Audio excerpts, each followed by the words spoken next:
Oui, bonjour à tous. Je suis Guy Michel Noël, votre formateur en BTS, MCO et NDRC, notamment dans la matière gestion opérationnelle. Et aujourd'hui, dans le cadre du QCM numéro 15 que je vous propose, nous allons aborder la trésorerie et les emprunts ainsi que le calcul d'intérêt. Pour mémoire et pour réussir les QCM, il est important de réviser ses cours, premièrement, et puis, si vous le souhaitez, de visionner les vidéos que je vous offre régulièrement sur ma chaîne, et notamment les deux, l'une sur les emprunts et l'autre sur le suivi de la trésorerie. Aujourd'hui, on vous propose donc de trouver le relevé de compte tenu par la société Logpro ainsi que le relevé reçu de la banque. Vous y verrez le solde initial de banque, les effets remis à l'encaissement, ainsi qu'un chèque qui a été remis. Vous observerez le relevé bancaire reçu par la société Loc et Pro, avec dessus le solde initial, ainsi que l'encaissement de l'effet au crédit, ainsi que le remboursement d'un emprunt, évidemment au débit, et les frais de tenue de compte au débit. Il est important, lorsque vous êtes donc devant votre épreuve de QCM, à bien lire les énoncés et avant de se concentrer sur la réponse. Dans le cadre de la question numéro 1 qui vous est proposée, on vous demande le montant des agios prélevés par la banque sur la remise à l'encaissement de l'effet, et donc de 10 550, 10 580 réponse B possible, réponse C 30,50 euros ou autre. Donc vous avez les agios qui est égal évidemment au nominal moins le net encaissé, donc le nominal est de 10 580,50 et donc moins les 10 550 qui était le net encaissé, hein, vous avez la différence sur le relevé de l'entreprise ainsi que le relevé bancaire.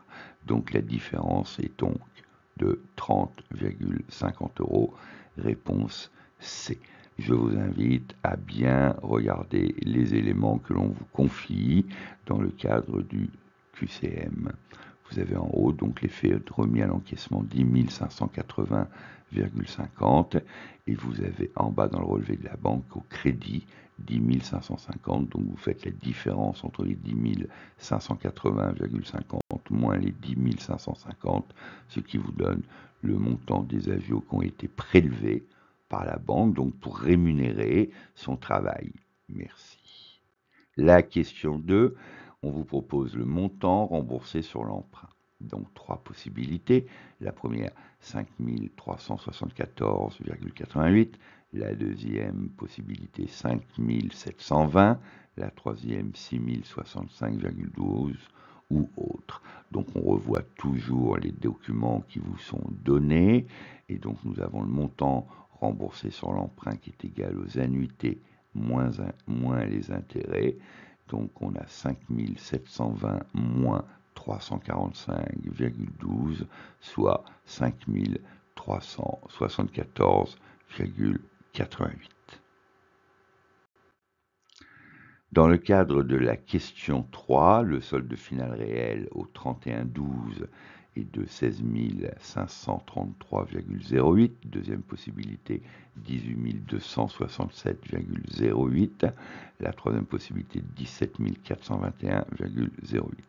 Donc évidemment, il faut toujours regarder les éléments qui vous sont donnés.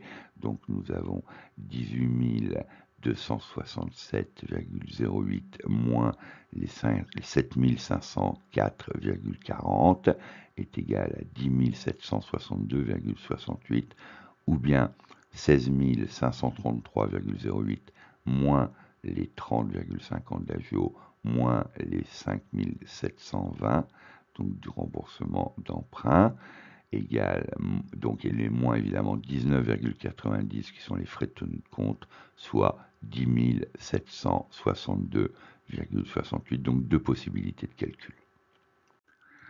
Retrouvez les séances de révision 2024 en e-learning sur le site www.formateur-bts-mco-ndrc.com à la rubrique Planning cours de gestion.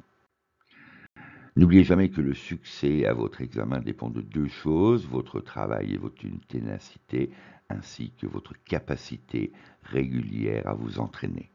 Nous-mêmes formateurs, nous ne sommes là que pour vous accompagner du mieux de nos possibilités. Moi-même, j'ai mis en place des vidéos que je vous offre régulièrement sur ma chaîne YouTube sur toutes les matières de la filière MCO et NDRC. Si vous les appréciez, n'hésitez pas à les liker. Si vous souhaitez avoir des compléments d'information, je vous invite à commenter ou bien tout simplement à vous abonner pour être prioritaire en actionnant la cloche. À bientôt, portez-vous bien et merci de vos visites régulières.